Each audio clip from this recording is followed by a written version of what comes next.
పార్వతీపరమేశ్వరులు ఆకాశమార్గం నందు విహరిస్తుండగా పార్వతీదేవి పరమశివుడితో ఇలా కోరింది: ప్రాణేశ్వరా, సకల ఐశ్వర్యాలను కలుగజేసి మానవులంతా కులమత తారతమ్యం లేకుండా వర్ణభేదాలు లేకుండా ఆచరించే వ్రతము ఏదైనా ఉంటే వివరించండి అని కోరింది. అంతట పరమశివుడు ఆమె వైపు చిరునవ్వుతో చూసి ఇలా చెబుతున్నాడు: దేవి, నీవు అడిగే వ్రతము ఒకటి ఉంది. అది స్కందపురాణంలో ఉపపురాణంగా విరాజిల్లుతోంది.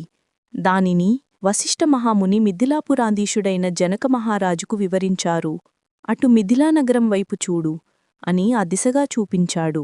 మిథిలానగరంలో వశిష్ఠుడి రాకకు జనకమహారాజు హర్షం వ్యక్తం చేస్తూ అర్ఘ్యపాద్యాలతో సత్కరించారు. ఆపై కాళ్ళు కడిగి ఆ నీటిని తన తలపై జల్లుకుని ఇలా అడిగాడు: ఓ మహామునివర్యా, మీ రాకవల్ల నేను, నా శరీరం, నా దేశం ప్రజలు పవిత్రు